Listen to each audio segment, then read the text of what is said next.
दोस्तों नमस्कार। हमारे नंबर सिस्टम के अगले पार्ट में आपका बहुत बहुत स्वागत है। आज हम कुछ प्रश्नों के बारे में बात करने वाले हैं कि किस तरह के प्रश्न हमसे एग्जाम में पूछे जाते हैं। तो हमारा पहला प्रश्न है सत्य असत्य कथन छांटिए। इसका पहला प्रश्न है कि सभी पूर्णांक परिमेय संख्या होती है। तो देखिए ये सत्य है या असत्य है, कैसे पता लगाएंगे। देखिए पूर्णांक संख्या क्या होती है। पूर्णांक संख्या जैसे -2, -3 या 0, 1, 2, 3 ये सब क्या होती है, ये सब पूर्णांक संख्या ही होती है। और परिमेय संख्या कौन सी होती है। परिमेय संख्या वे होती है जिनको P/Q में लिखा जा सके, जिनको P/Q में लिखा जा सके। और P और Q क्या होने चाहिए, किसका एवयव होने चाहिए, पूर्णांक संख्याओं का। P और Q क्या होना चाहिए, पूर्णांक संख्या होनी चाहिए। और जहां Q कभी 0 नहीं होना चाहिए। देखिए अब कोई भी पूर्णांक संख्या ले लीजिए, 1 है तो 1 को 1/1 के रूप में लिख सकते हैं, परिमेय संख्या हो गई है। 2 को क्या लिख सकते हैं, 2 को भी 2/1 लिख सकते हैं, ये भी एक परिमेय संख्या हो गई। या फिर -3/1 इसको भी ऐसे परिमेय संख्या के रूप में या P/Q के रूप में लिख सकते हैं। इसका मतलब पूर्णांक संख्या क्या होती है, परिमेय संख्या होती है। तो ये सत्य क्या है, ये कथन क्या है, सत्य है। ठीक है। उसके बाद में इसका जो उल्टा होगा कि सभी परिमेय संख्या पूर्णांक होती है, ये हमेशा गलत होगा। इसका अगर उल्टा करें कि सभी परिमेय संख्या पूर्णांक होती है, तो ये क्या होगा, ये कथन असत्य होगा। सभी परिमेय संख्या पूर्णांक संख्याएं नहीं होती है, क्योंकि पूर्णांक संख्या एक तो -1, -2, 0, 1, 2, 3 ऐसी होती है। और परिमेय संख्या √4 ये भी एक परिमेय संख्या है। क्यों, √4 को हम 2/1 लिख सकते हैं। आगे देखिए दूसरा क्या है कि सभी वास्तविक संख्याएं परिमेय संख्या होती है। सभी वास्तविक संख्याएं परिमेय संख्या होती है। तो देखिए वास्तविक संख्या क्या होती है, वास्तविक संख्या वे संख्या होती है जो परिमेय भी हो और अपरिमेय भी हो। वास्तविक संख्या कौन सी होती है, जो परिमेय भी हो और अपरिमेय भी हो। मतलब अपरिमेय और परिमेय ये दोनों संख्या क्या होती है, वास्तविक संख्या ही होती है। लेकिन यहाँ क्या पूछा कि सभी वास्तविक संख्या परिमेय संख्या होती है। अगर सभी वास्तविक संख्या परिमेय संख्या हो गई तो वास्तविक संख्याओं में तो अपरिमेय संख्या भी आती है। इसका मतलब क्या है, ये हमारा ये कथन क्या हमारा असत्य है, क्योंकि वास्तविक संख्याओं में परिमेय और अपरिमेय दोनों संख्याएं आती है। और यहाँ क्या पूछा है कि सभी वास्तविक संख्या परिमेय संख्या होती है, सभी वास्तविक संख्या नहीं होती है, कुछ वास्तविक संख्याएं परिमेय संख्या होती है। इसका मतलब ये कथन क्या है, असत्य। अब तीसरा प्रश्न क्या है कि सभी पूर्ण संख्याएं प्राकृत संख्याएं हैं। सभी पूर्ण संख्याएं प्राकृत संख्याएं हैं। अब देखिए हमने पिछले वीडियो में देखा था कि पूर्ण संख्याएं क्या होती है और प्राकृत संख्याएं क्या होती है। पूर्ण संख्याएं जो 0 से स्टार्ट होती है, 0, 1, 2, 3, 4, 5 ऐसे आगे चलती है, वो क्या होती है, पूर्ण संख्याएं। और प्राकृत संख्याएं क्या होती है, जो 1 से स्टार्ट होती है, जो गिनती गिनने के काम आती है, 1 से स्टार्ट होती है, वो सब संख्या क्या होती है, प्राकृत संख्याएं। तो इसने क्या पूछा कि सभी पूर्ण संख्याएं प्राकृत संख्याएं होती है। तो सभी पूर्ण संख्याएं प्राकृत संख्याएं नहीं होती है। क्यों, क्योंकि पूर्ण संख्या में 0 भी आता है। इसका मतलब ये कथन क्या है, असत्य है। लेकिन इसका अगर उल्टा हो जाए कि सभी प्राकृत संख्याएं पूर्ण संख्याएं होती है, इसका उल्टा हो जाए कि सभी प्राकृत संख्याएं पूर्ण संख्याएं होती है, तो वो कथन क्या होगा, सत्य। चौथा क्या है कि सभी पूर्णांक वास्तविक संख्याएं होती है, सभी पूर्णांक वास्तविक संख्याएं होती है, ये कथन क्या है, सत्य। कैसे, तो पूर्णांक क्या होते हैं, पूर्णांक वही -1, -2, 0, 1, 2, 3 ये सब क्या होते हैं, पूर्णांक होते हैं। और वास्तविक संख्या क्या होती है, वास्तविक संख्याओं में सभी प्रकार की संख्याएं आती है। वास्तविक संख्या में जो नेचुरल नंबर होता है वो भी होती है, जो प्राकृत संख्याएं होती है, उसके बाद में पूर्ण संख्याएं होती है, पूर्ण संख्याओं में प्राकृत संख्याएं रहती है, उसके बाद में पूर्णांक संख्याएं होती है, पूर्णांक संख्या होती है, पूर्णांक संख्या में पूर्ण संख्या रहती है। उसके बाद में पूर्णांक संख्या किसके अंदर आ सकती है, परिमेय संख्याओं के अंदर। तो पूर्णांक संख्याओं के अंदर क्या आ सकती है? परिमेय संख्या के अंदर। और परिमेय संख्या किसके अंदर आती है? वास्तविक संख्याओं के अंदर। हमसे क्या पूछा कि सभी पूर्णांक वास्तविक संख्या होती है। सभी पूर्णांक संख्या परिमेय संख्या हो सकती है और सभी परिमेय संख्या वास्तविक संख्या हो सकती है। तो सभी पूर्णांक संख्या क्या होगी? वास्तविक संख्या भी होगी। जब सभी पूर्णांक संख्या परिमेय संख्या हो सकती है तो सभी पूर्णांक वास्तविक संख्या भी होगी, क्योंकि वास्तविक संख्याओं के अंदर ही क्या आती है? सभी प्रकार की संख्या आती है। तो ये कथन क्या है? सत्य है। अब इसमें पांचवें में क्या पूछा है कि सभी परिमेय संख्याएं पूर्ण संख्याएं हैं। सभी परिमेय संख्याएं पूर्ण संख्याएं हैं। तो परिमेय संख्या, सभी परिमेय संख्या पूर्ण संख्या होगी नहीं। ये कथन क्या है? असत्य है। क्यों? क्योंकि पूर्ण संख्या क्या होती है? जो जीरो से स्टार्ट होती है, 0 1 2 3 4, ये सब क्या होती है? पूर्ण संख्याएं। और परिमेय संख्याओं के अंदर तो सभी प्रकार की संख्याएं आती है, जिसको p बटा q में लिख सके। और p और q किससे हो? पूर्णांक संख्याओं से हो। जैसे -3 बटा 2, ये क्या है? परिमेय संख्या है। लेकिन पूर्ण संख्याओं में क्या होता है? माइनस वाली संख्या नहीं आती है। पूर्ण संख्याओं में माइनस वाली संख्या नहीं आती है। एक तो होती है पूर्ण संख्या, एक होती है पूर्णांक। पूर्ण में तो क्या होता है? 0 1 2 3, 0 से स्टार्ट होते हैं। पूर्णांक में -2 -1 0 1 2 3, माइनस और प्लस दोनों आती है, और इसमें सिर्फ प्लस वाली आती है। इसका मतलब ये कथन क्या है? असत्य है। फिर देखिए एक प्रश्न क्या है कि निम्न में कौन सी संख्या परिमेय संख्या नहीं है? निम्न में कौन सी संख्या परिमेय संख्या नहीं है? देखिए कैसे पता लगाएंगे? जैसे हमसे ये दे दिया कि √2 गुणा √8, तो इसमें देखिए 2 गुणा 8 क्या होता है? 16। √16, √16 को हम क्या लिख सकते हैं? 4 लिख सकते हैं। 4 को 4/1 भी लिख सकते हैं, कोई फर्क नहीं पड़ेगा। और 4/1 मतलब p बटा q के रूप में लिखा जा रहा है। इसका मतलब क्या है? ये परिमेय संख्या है। इसका मतलब ये तो क्या है? परिमेय संख्या है। फिर दूसरा सवाल क्या है? दूसरा ऑप्शन क्या है कि √147/3, इसको भी चेक करते हैं। देखिए 3 से 14 डिवाइड हुआ 4 बार, फिर 2 यहाँ बचा 7, 27 मतलब 9 बार गया भाग 3 में। √49 बराबर क्या होगा? 7। 7 को हम 7/1 लिख सकते हैं, मतलब इसको भी, ये भी क्या है? परिमेय संख्या है। 7/1 लिख सकते हैं, मतलब इसको भी p बटा q के रूप में लिख सकते हैं। ये भी क्या है? परिमेय संख्या है।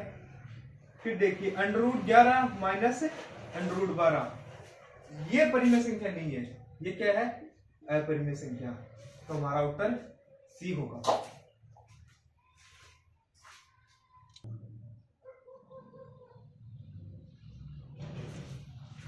अब देखिए आगे बात करते हैं हम कि योग का तत्समक, योज्य प्रतिलोम, गुणन संक्रिया का तत्समक और गुणन प्रतिलोम, ये क्या होते हैं? देखिए योग का तत्सम का मतलब क्या होता है? तत्सम का मतलब क्या होता है कि उसके समान, यानी कोई भी संख्या है, जैसे मैं बोल दूं कि -2 का तत्सम क्या होगा? -2 का तत्सम क्या होगा? इसका मतलब ऐसी कौन सी संख्या जोड़ूं जिसको जोड़ने पर -2 ही प्राप्त हो? ऐसी कौन सी संख्या मैं जोड़ूं जिसको जोड़ने पर -2 ही हमें प्राप्त हो? -2 में ऐसी कौन सी संख्या मैं जोड़ूं जिसको जोड़ने पर पुनः मुझे -2 प्राप्त हो? या 5 है, 5 में मैं कौन सी संख्या जोड़ूं जिसे जोड़ने पर हमेशा 5 ही प्राप्त हो? या मान लू -4 है या फिर -11 है, इसमें मैं कौन सी संख्या जोड़ूं कि पुनः मुझे -11 ही प्राप्त हो? तो ऐसी कौन सी संख्या है जिसको जोड़ने पर वापस वही संख्या प्राप्त होगी? इसमें योग में, यानी जोड़ में। तो ऐसी कौन सी संख्या है? 0 एक ऐसी संख्या है, 0 एक ऐसी संख्या है जिसे जोड़ने पर कोई फर्क नहीं पड़ता। जिसे जोड़ने पर पुनः वही संख्या प्राप्त होती है। पुनः वही संख्या प्राप्त होती है। ठीक है। अब बात करते हैं गुणन संक्रिया का तत्समक। गुणन संक्रिया का तत्समक क्या मतलब क्या है कि ऐसी कौन सी संख्या है जिसको गुणा करने पर पुनः वही संख्या प्राप्त होती है। यानी ऐसी कौन सी संख्या होती है जिससे गुणा करने पर, जिसको किसी संख्या से गुणा करने पर हमें वापस वही संख्या प्राप्त होती है। जैसे 4 को मैं गुणा करूं किसी संख्या से तो 4 ही प्राप्त हो, या -2 को मैं किसी संख्या से गुणा करूं तो -2 ही प्राप्त हो, या a को किसी संख्या से गुणा करूं तो a ही प्राप्त हो। ऐसी कौन सी संख्या है? तो ऐसी संख्या है 1 ऐसी संख्या है जिसे किसी संख्या से गुणा करने पर, किसी संख्या से गुणा करने पर वही संख्या प्राप्त होती है।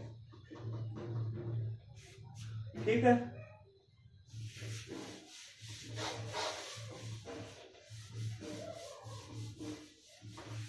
अब देखिए योग का तत्समक क्या होगा?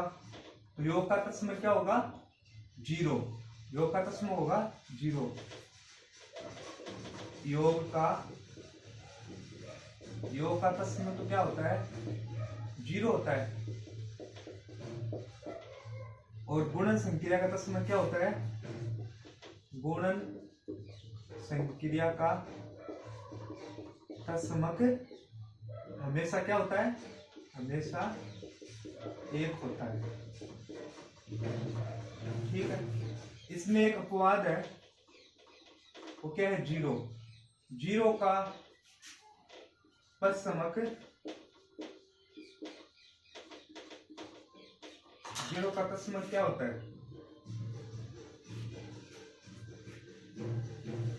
अच्छा, इसमें नहीं है। फिर देखिए योज्य प्रतिलोम। योज्य प्रतिलोम का अर्थ क्या है? प्रतिलोम का अर्थ क्या होता है? प्रतिलोम का अर्थ होता है उसके विपरीत। यानी जैसे a है, a का विपरीत क्या होगा? -a। 2 है, 2 का विपरीत क्या होगा? -2। जैसे -4 है, -4 का विपरीत क्या होगा? +4। ठीक है। योज्य का मतलब क्या होता है? योग। योग का मतलब प्लस का प्रतिलोम क्या होता है? माइनस होता है, और माइनस का प्रतिलोम क्या होता है? प्लस होता है। अब देखिए गुणन प्रतिलोम। गुणन प्रतिलोम का अर्थ क्या है कि जैसे कोई भी संख्या है, मान लीजिए 2/11 है। अब इसका प्रतिलोम क्या होगा? प्रतिलोम इसका उल्टा कर दीजिए, 2/11 को क्या कर दीजिए? 11/2 कर दीजिए। या मैं कहूं -4/7 है, तो इसका प्रतिलोम क्या होगा? इसका प्रतिलोम होगा -7/4। अब ये माइनस ऊपर हो या नीचे हो कोई फर्क नहीं पड़ता, क्योंकि इसका जो आंसर होगा हमेशा क्या होगा? दोनों का ही आंसर हमेशा माइनस में आएगा। या 2 है, 2 का गुणन प्रतिलोम क्या होगा? 2 का गुणन प्रतिलोम होगा 1/2, क्योंकि जो ऊपर वाली संख्या है 2 क्या होता है? 2/1 होता है। इसको क्या लिख सकता हूँ? 1/2 लिख सकता हूँ। ये हो गया हमारा गुणन प्रतिलोम।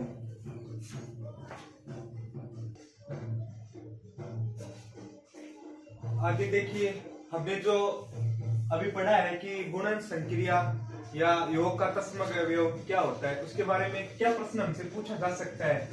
देखिए प्रश्न है कि निम्न में से कौन सा कथन सत्य है कि गुणन संक्रिया का तत्समक अवयव 0 होता है? गुणन संक्रिया का तत्समक अवयव 0 होता है। ये क्या ये कथन सत्य है? ये कथन असत्य है। कैसे? हमने अभी भी पढ़ा था कि गुणन संक्रिया का तत्समक अवयव क्या होता है? गुणन संक्रिया का तत्समक अवयव 1 होता है, क्योंकि 1 को किसी भी संख्या से गुणा करने पर वापस से वही संख्या प्राप्त होती है। अब ऑप्शन बी क्या कह रहा है कि 0 का गुणन प्रतिलोम 0 है। 0 का गुणन प्रतिलोम 0 है। देखिए प्रतिलोम का अर्थ क्या होता है? जैसे मैंने लिया अभी भी बताया था कि जैसे 2 है, 2 का गुणन प्रतिलोम क्या होगा? 1/2 होगा। इसी प्रकार 0 है तो 0 का गुणन प्रतिलोम मतलब इसको क्या लिख सकता हूं मैं? 0/1/0 नीचे लेके जा सकता हूं। अब मुझे बताइए कि किसी भी संख्या में 0 का भाग देने पर, 0 से किसी भी संख्या का भाग देने पर क्या वो संख्या है क्या हमेशा 0 आता है? क्या आता है? अनंत आता है।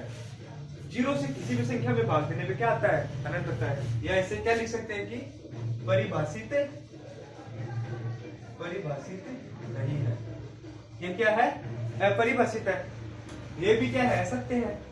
फिर सी ऑप्शन क्या है कि -2/5 का गुणन प्रतिलोम 5/2 है। -2/5 देखिए ये क्या है? माइनस में यहाँ पर प्लस हो गया, तो गुणन प्रतिलोम में क्या होता है? जैसे -2/5 है तो इसको मैं क्या लिख सकता हूँ? माइनस के 5/2 लिख सकता हूँ।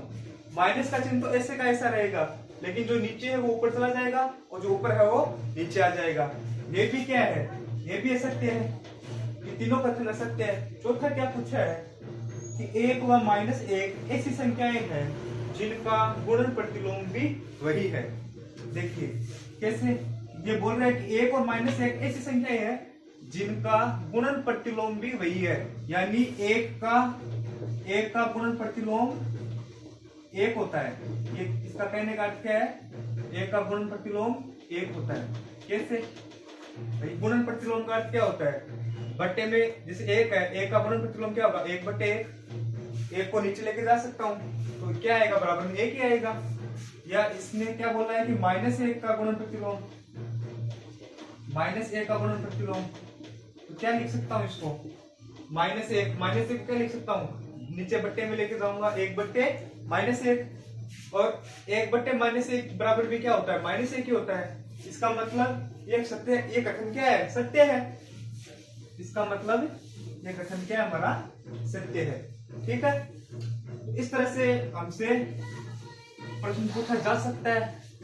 एक छोटा सा प्रश्न यहाँ से बनता है तत्समक से। फिर हम आगे बात करेंगे कुछ महत्वपूर्ण सूत्रों की। देखिए कुछ सूत्रों की हम बात करते हैं कि प्रथम n प्राकृत संख्याओं का योग, प्रथम n प्राकृत संख्याओं का योग क्या होता है? देखिए n प्राकृत संख्या मतलब 1 है, +2 है, +3 है, +4 है, बराबर करके ये n तक जा रही है। तो इन कितनी ये संख्या कितनी भी हो सकती है, ये संख्या अनंत तक कितनी भी हो सकती है। इन संख्याओं को ज्ञात करने के लिए हमारे पास एक छोटा सा फॉर्मूला है, और वो फॉर्मूला क्या है? n + 1/2, n + 1/2। इसी प्रकार अगर ये पूछ ले कि प्रथम n प्राकृत संख्याओं के वर्गों का योग, प्रथम n प्राकृत संख्याओं के वर्गों का योग क्या होता है? वर्गों का योग मतलब 1 का स्क्वायर, 2 का स्क्वायर, 3 का स्क्वायर, 4 का स्क्वायर। तो ऐसे ये संख्या कहां तक जा सकती है? n स्क्वायर तक जा सकती है। तो ऐसी संख्याओं को हम क्या लिख सकते हैं? n + 1, 2n + 1 बट्टे में 6। इस प्रकार इसको फॉर्मूले से लिख सकते हैं। फिर बनता है कि प्रथम n प्राकृत संख्याओं के घनों का योग, प्रथम n प्राकृत संख्याओं के घनों का योग, इसको क्या लिख सकते हैं? n + 1 घनों का योग मतलब 1 का घन, 2 का घन, 3 का घन, 4 का घन, और ये कहां तक जाएगा? n³ तक। इसको क्या लिख सकता हूं मैं? n + 1/2 का होल स्क्वायर। ठीक है, अब इसके ऊपर क्या प्रश्न बन सकते हैं हमसे, उसके बारे में हम बात करेंगे। देखिए किस तरह के प्रश्न हमसे पूछे जाते हैं, उसके ऊपर हम चर्चा करेंगे। कि जैसे प्रथम प्रश्न है 1 से 320 तक प्राकृत संख्याओं का योग क्या होगा? ठीक है, देखिए 1 से 320 तक प्राकृत संख्याओं का योग क्या होगा? तो संख्या एक कहां से कहां तक है? 1 से लेकर 320 तक है, मतलब n बराबर क्या हो गया? 320। अब क्या है, प्राकृत संख्याओं का योग पूछा है, ना कि इसके वर्गों का योग या घनों का योग, ये सब हमसे नहीं पूछा, सिर्फ प्राकृत संख्याओं का योग पूछा है। तो प्रथम 320 तक प्राकृत संख्याओं का योग क्या होगा? प्राकृत संख्याओं का योग क्या होगा? हमें पता है n+1 बटे, ये क्या इसका फॉर्मूला है। n का मान तो क्या है? 320। n+1 मतलब 320 + 1 बटे 2। 320 गुणा ये क्या है? 321 बटे में 2 बराबर, इसको क्या लिख सकता हूं मैं? 2 से 320 कितनी बार कटा है? तो 60 बार। ये कितना आया? 321 आया। गुणा करने पे क्या आएगा? यहाँ पे 0। 16 एकम 16 हासिल 1, 16 दूनी 32, 33 हासिल 3, फिर 16 तिया 48, 48 और 3 51, 51,360। ये क्या हो गया हमारा आंसर। इसी प्रकार हमसे क्या प्रश्न पूछ सकते हैं? और ये तो दिया है 1 से लेकर 320 तक। अगर इससे थोड़ा सा टफ प्रश्न पूछ ले तो ये पूछ सकता है कि 81 से लेकर 500 तक की प्राकृत संख्याओं का योग क्या होगा? देखिए इसे किस तरह से करेंगे हम? 81 से लेकर 500 तक की। तो हम इसको कैसे कर सकते हैं कि पहले तो 1 से लेकर 500 तक की संख्याएं लिख ले, उसके बाद में 1 से लेकर 80 तक की संख्या लिख ले। 1 से लेकर 80 तक की जो संख्या है उसको 1 से लेकर 500 तक की संख्या में घटा दे, तो क्या आ जाएगा हमारे पास? 81 से लेकर 500 तक की प्राकृत संख्या का योग आ जाएगा। देखिए पहले तो 1 से लेकर 500 तक की प्रश्न करते हैं। प्राकृत संख्याओं का योग, प्राकृत संख्याओं का योग 500 गुणा 1, क्योंकि क्या होता है फॉर्मूला क्या है? n+1 बटे 2, ये फॉर्मूला है। 500 में 1 जोड़ेंगे क्या आएगा? 501 बटे में 2। 2 से 500 कितनी बार गया? 250 टाइम। ये क्या आया? 501। देखिए क्या आया? 0। 25 को 1 से क्या? 25 से कम 25 हासिल 2 लगी। 25 को 0 से क्या? 0। यहाँ क्या बचा? 2। 25 को 5 से क्या? 25 5 125। क्या आया?